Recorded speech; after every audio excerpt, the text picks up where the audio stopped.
You're listening to Healthy House Calls with Angel, and today I'm talking mental health. When things fall apart, how to break up with your therapist nicely. Stay tuned and enjoy the show. Hello, welcome to Healthy House Calls with Angel. I am your host, Angel Shannon, giving you tips, tools, and holistic strategies to live a healthier life by intentional design. Join me as we explore the landscape of lifestyle medicine, offering practical tips that help you eat, sleep, move, and live better, and help you become fit and functional for life. Thank you for tuning in. Enjoy the show.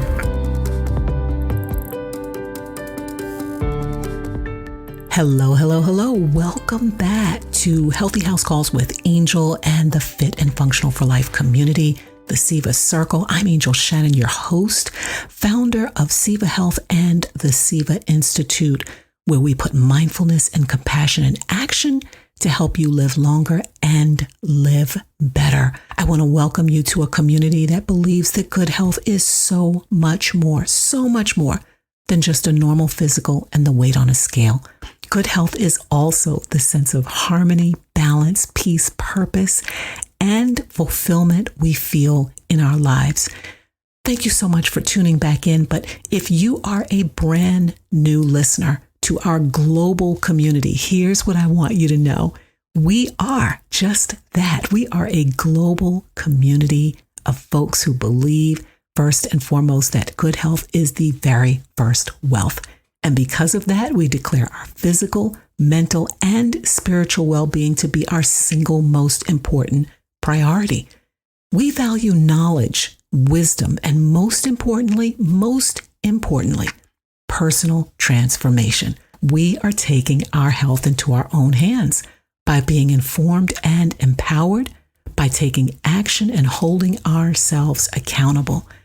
We prioritize rest, movement, mindfulness, optimal nutrition, spiritual growth, and meaningful work that aligns with our life's purpose. In a nutshell, we are a global community that desires to be fit and functional, not just for a day, not just for an event, but fit and functional for life. So thank you so much for tuning back in.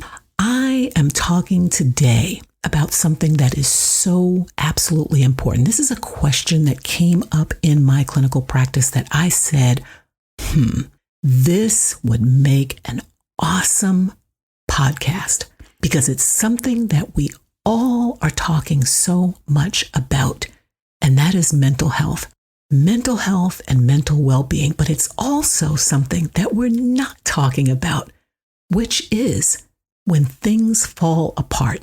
How to break up with your therapist nicely.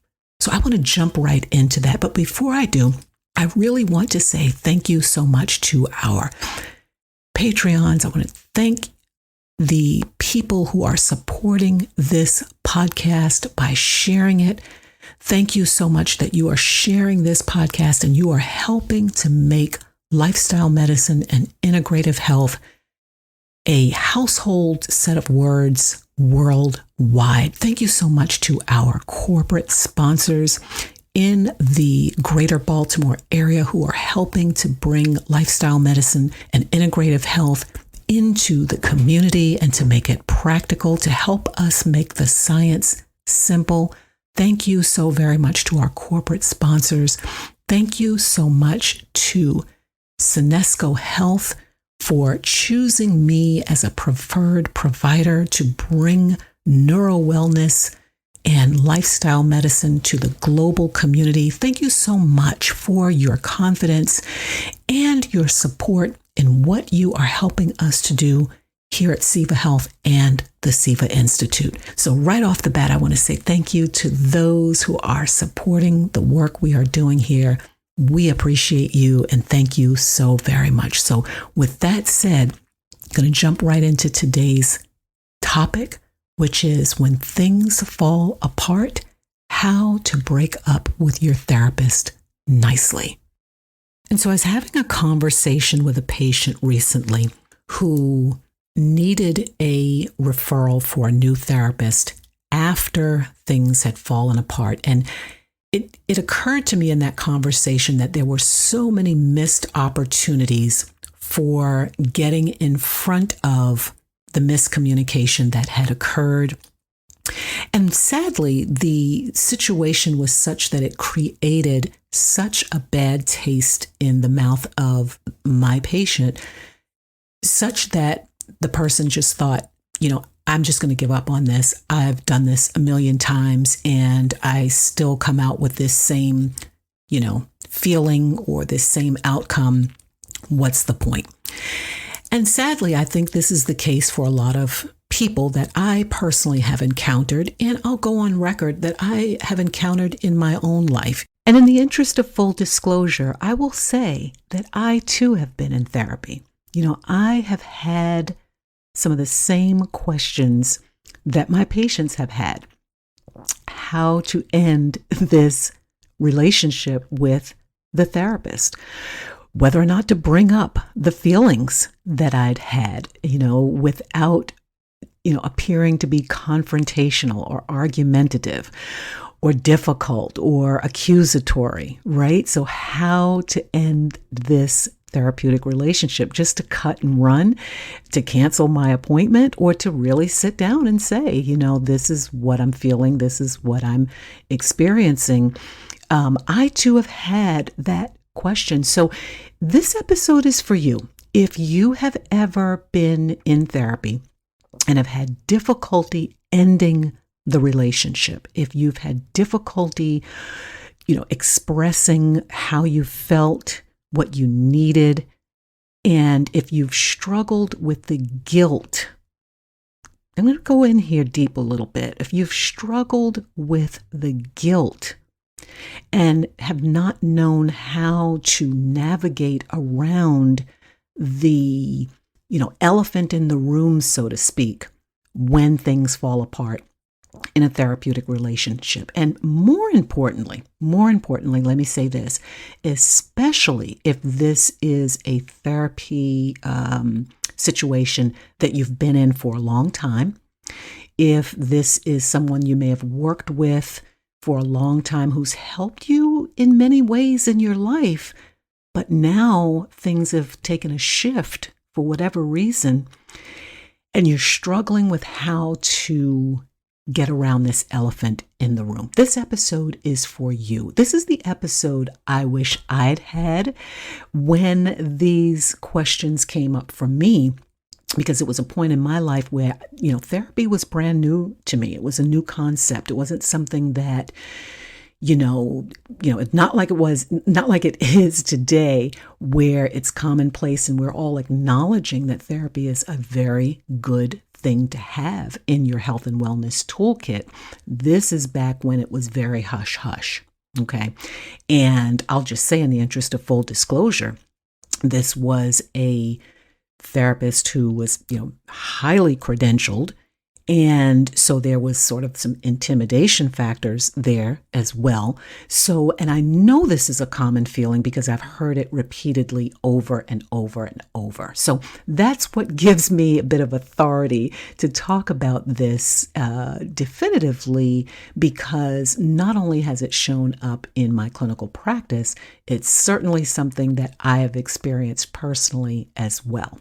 And because therapy is so important, it begs the argument that we really do need to have more conversation about, what therapy is, what it isn't. And I won't go on record to say what it is and isn't, because I'm not a therapist, but I will speak from the perspective of a patient and a provider who often advises on, lends advice on when it might be a good idea to seek out an alternative provider. Okay, so I just want to walk through some of these that I often have as a discussion with my own patient population. And do know that this isn't, medical advice or, psychotherapy, and it's not psychological advice or psychiatric advice. This is a conversation about, my practice, what I've experienced. And as I always say on this podcast, use your own due diligence, your own good wisdom. Talk to your own healthcare provider about what your psychological, psychiatric, and or medical needs may be. So with that said, let me just go through some of the reasons I've identified in my own clinical practice for when and why it might be a good idea to move on in therapy to a new therapist. Number one, when it's just not a good fit.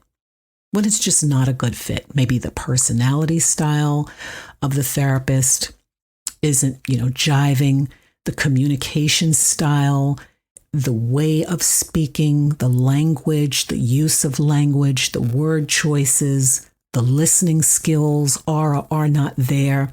It might be a good reason at that point to decide to look for or seek out a new therapist.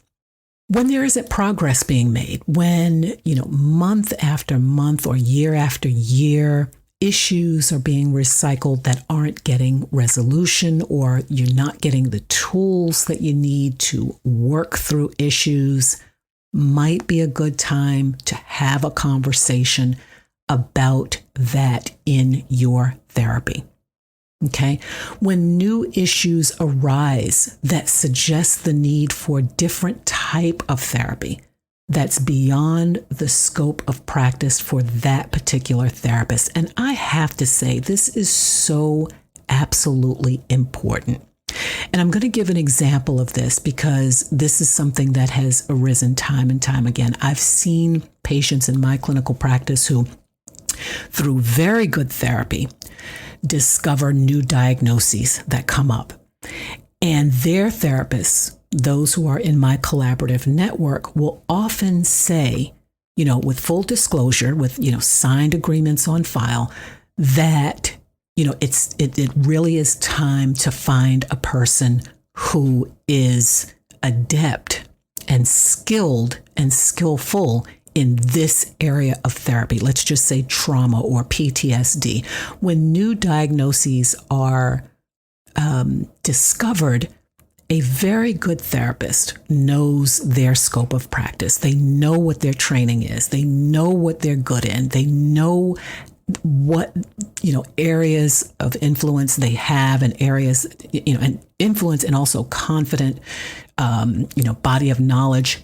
And a very good therapist will absolutely be honest and forthright and say, this is not my area of expertise. I'd like to bring on another therapist and or professional onto our team who can help us guide or find our way through this new diagnoses that we've identified.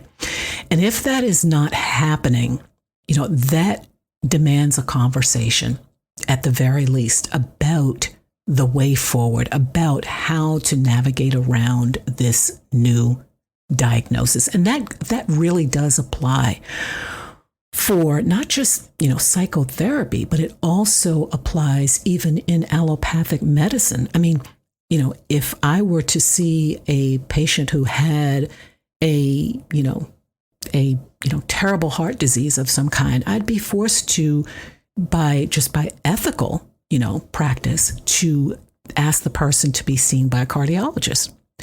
It's if I saw someone who had a broken bone, I'm not an orthopedist. So it demands, in my good practice, to make a referral to someone who's skilled and skillful in that area. And so I think that is one of the most important things to sort of be thinking about in therapy. Some of these are the very, very, very important and very personal to each person. But when it's not a good fit, number one, when there aren't, milestones being achieved or progress being made, when tools aren't sufficient to manage the issues that are coming up in therapy, when new issues arise that suggest the need for a different type of therapy that's beyond the therapist's scope of practice, when new diagnoses are being made, all of these sort of situations require at minimum, a conversation about what's happening and what's not happening and what needs to happen in the therapeutic relationship. Now, what often happens, what I've witnessed after these conversations have been had, or before the conversation has been had is a whole lot of guilt. It's a very, very common feeling, a very common report that I've heard. And it sounds a little bit like, Angel, I am not making any progress. I don't feel like this person is hearing me or validating what I'm saying. However, and then here comes a long list of shoulds. I should just keep going because, I want to save this marriage, or I should just keep going because this person helped me get through, X, Y, Z, just a lot of guilt. So what has to happen, again, in the conversation between the therapist and the patient is acknowledgement of that feeling. Acknowledgement that, this is how I'm feeling.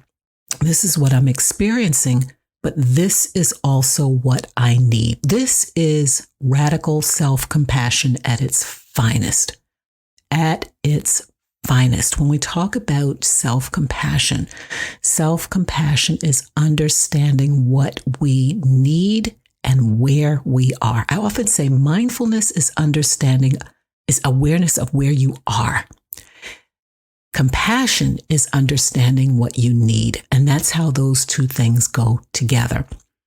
And so a conversation about, where you are and what you need is what has to take place so that we can move forward into the bigger question of how to break up with a therapist nicely. Now, I'm going to say that one of the best quotes I've ever heard is that by Stephen Covey, is to begin with the end in mind. I always tell my patients and clients one thing: begin with the end in mind. When you begin a relationship with a medical provider, a psychiatrist, psychologist, anyone who is helping you manage your mental health and well-being, you want to have these conversations from the beginning. From the beginning, on the first appointment. And that question is, if or when I feel like I'm not getting from therapy what I need to get, what is the best way for us to, move on from this, relationship? That is a question I think should be spoken from the very beginning so that, the person or the patient is absolutely clear that it is okay. It is absolutely okay to not feel like moving forward in this relationship, not moving forward in this therapeutic relationship. I think when that is said from the very beginning, that, here's what we're going to be doing together. Here's, what my skills are. Here's what we'll work on. Here's what the governing sort of guidelines are in therapy. However, feel free at any time to let me know if that sets the stage for expectations. It sets the stage for honesty and for open communication. Now, here's another situation that I want to sort of separate from this conversation about how to break up with a therapist nicely. Obviously, where there is trauma, where there is malpractice, where there is ill will, where there is a threat to safety, where there is a threat to ethical practice, obviously that realm of personal and professional violation is apart from this conversation. That's not when a patient should even be thinking about, breaking up nicely. I mean, where there's ethical violation or, some other, boundary crossing, whether it be physical, mental, or psychological, spiritual, or otherwise, that's apart and separate from what we're talking about today. So I want to be clear that what I'm talking about is within the realm of safe practice where there's just not a good fit or those other, qualifiers that I mentioned. So I need to make certain that that I'm clear about this, that I'm not including, emergency situations or ethical or legal or moral violations that are not in keeping with a good, healthy, and holistic therapeutic relationship. And so another thing that I think is really important is to remember that therapy is a professional service and therapists are professionals, which means that this is not a friendship. And so what I often advise my patients and clients is to not overthink your approach or your worry about hurting your therapist's feelings. Because the truth be told, most therapists are very skilled at handling the conversation and handling feedback, no matter how difficult it may be. Now, this doesn't mean that you barge in to an appointment with, argumentative or accusatory language, or that you not be respectful of the therapist's boundaries or your own boundaries. What I am saying is that, it's not helpful to overthink or worry about the therapist's feelings, because it only creates more anxiety and it only hinders your ability to tap into what you really are looking for and what you really do need in a therapeutic, relationship. It hinders the ability to have the conversation about whether there can be some repair. Is there something that the therapist missed? Is there something that, you wish you had not said and now you're feeling a little concerned about what you said, or, that you're thinking that perhaps it wasn't, understood appropriately and it took therapy down a different direction. I mean, worrying about the therapist's feelings just really does hinder the ability to have that conversation and see where you might be able to go in a different direction and continue the work that you're doing with the therapist. So I say all of this just to say, don't worry about hurt feelings. Remember that therapy is a professional service and therapists are professionals at the end of the day. And so the way to break up with a therapist nicely is creating the space for the conversation to take place and deciding what that space needs to look like. Does it need to be a face-to-face appointment? Does it need to be an appointment by way of telehealth, the way we're still doing telehealth? How long does that appointment need to be? What does the conversation need to entail? These are things that you get to decide. The other thing is, where do we go from here? Where do we get referrals? What sort of referral you need?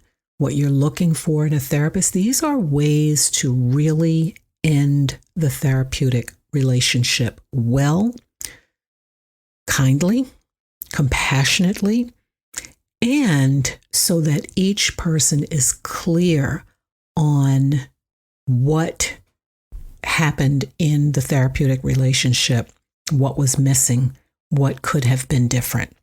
It's a welcome opportunity for both people to learn and grow, because as a clinician, I will say that most of us in clinical practice, whether it be therapy or allopathic medicine, we're learning at the same time that we're practicing. That's why it's called a practice, because we're always learning. We're learning from every single patient encounter, every single patient experience.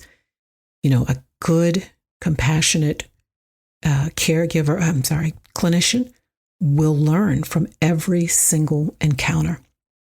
And so that being said, holding that space for full conversation and closure is absolutely important. Now, I want to flip this around to when the therapist is ending the relationship. And I've seen this happen, especially throughout COVID, where there are a lot of therapists who have decided to close clinical practices for one reason or another.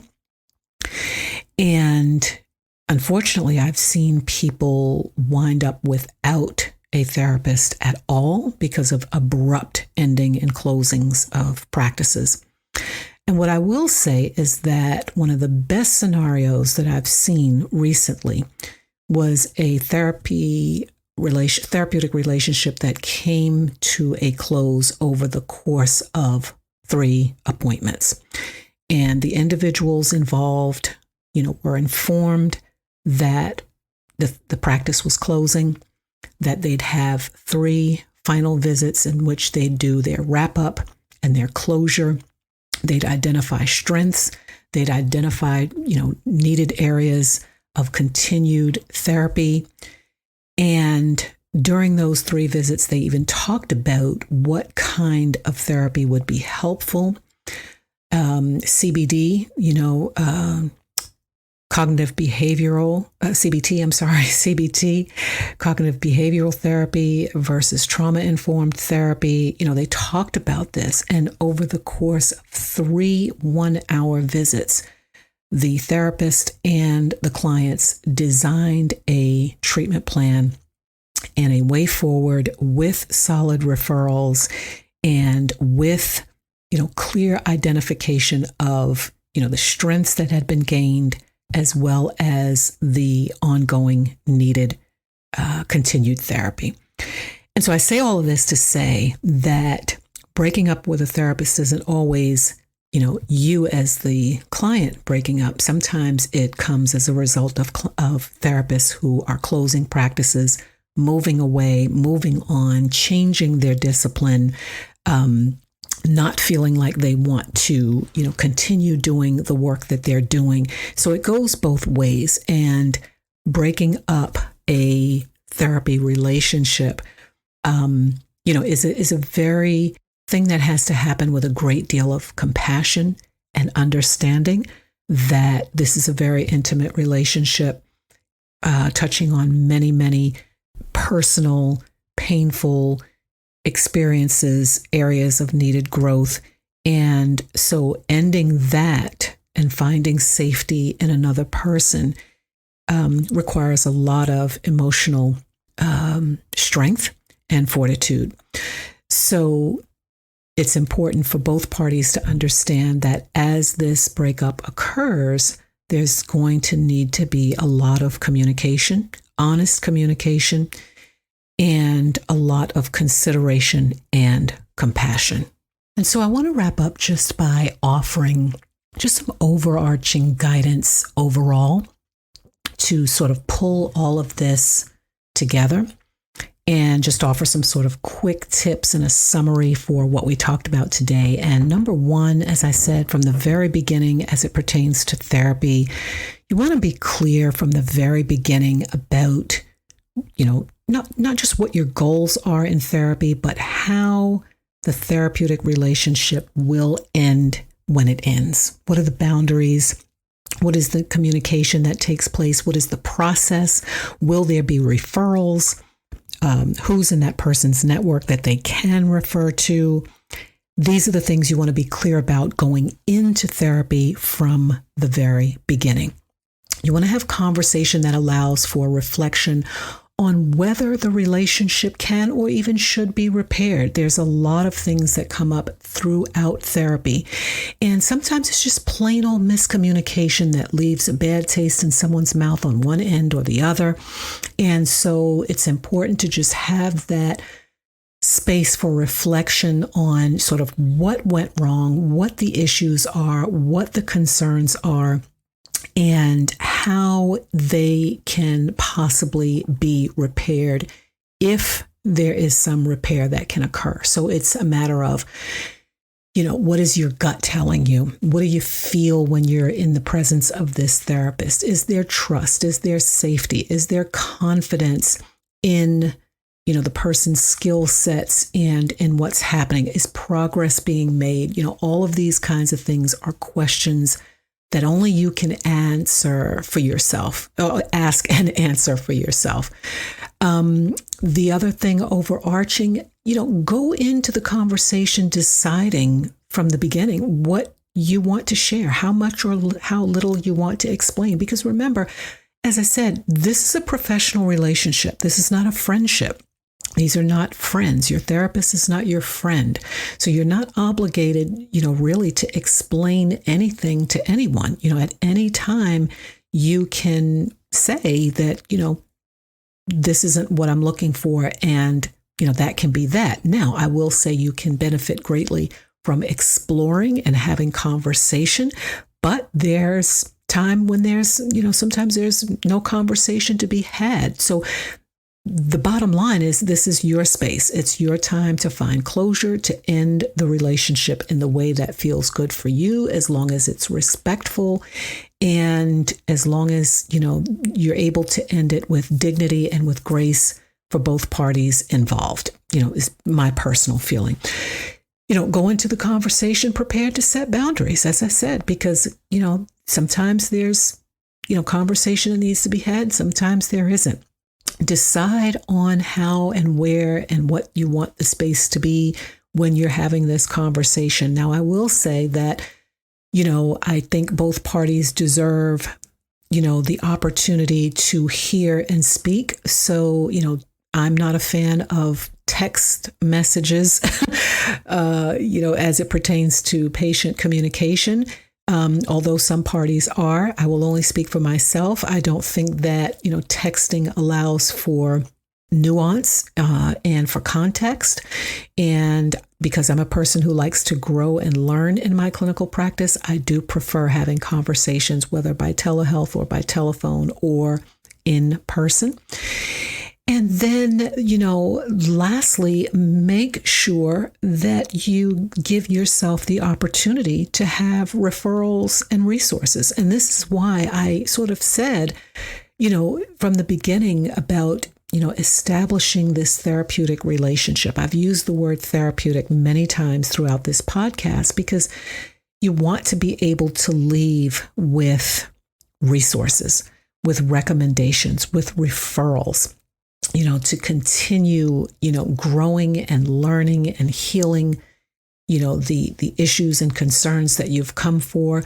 Know that no therapist, I've not encountered a therapist yet who isn't willing to give resources and recommendations. It's entirely up to you whether you, follow through on them. But, the therapists and counselors and psychologists and whatnot that I've worked with have always been very happy to offer, new resources, new recommendations, and things like this. So I hope this episode has been helpful for you. And more than anything, I hope it has helped you to realize that therapy is for you. Therapy is for you. And it is absolutely okay to decide that you want differently, that you want more, that you want to go deeper, that you're not getting what you're looking for in therapy with the individual that you're working with, that you'd like to explore a different type of therapy. This podcast is all about helping you feel empowered and engaged in your health and well-being. And that's what this episode is about, helping you to be empowered and engaged in your mental health and well-being care. And if this podcast has been helpful for you, please leave us a shout out. Put a rating on the podcast wherever you listen to your podcasts. Share it with a friend. We are living in such difficult times these days. There's just so many things happening, and the ability to regulate our emotions, to make sense of the world around us, to feel a sense of purpose and passion and just motivation and inspiration is just a lot of work these days. And so let's spread the good word and build the beloved community that we all know that we want to live in by just sharing good podcasts like this, because I know this is a good podcast. Share it with a friend, forward it over to a friend and say, hey, listen, I learned such and such on this podcast. I think you should listen to this. I'll tell you, good health is the very first wealth. kindness and compassion never go out of style, and just paying it forward by giving someone the gift of wellness is a gift that will last a lifetime. So do yourself and someone you love the favor of sharing this podcast. Do us the favor of leaving a rating wherever you find your podcast. Send us a message. Let us know. Let me know what you enjoyed about this podcast, what you continue to enjoy, what you'd like to learn more about or hear more about.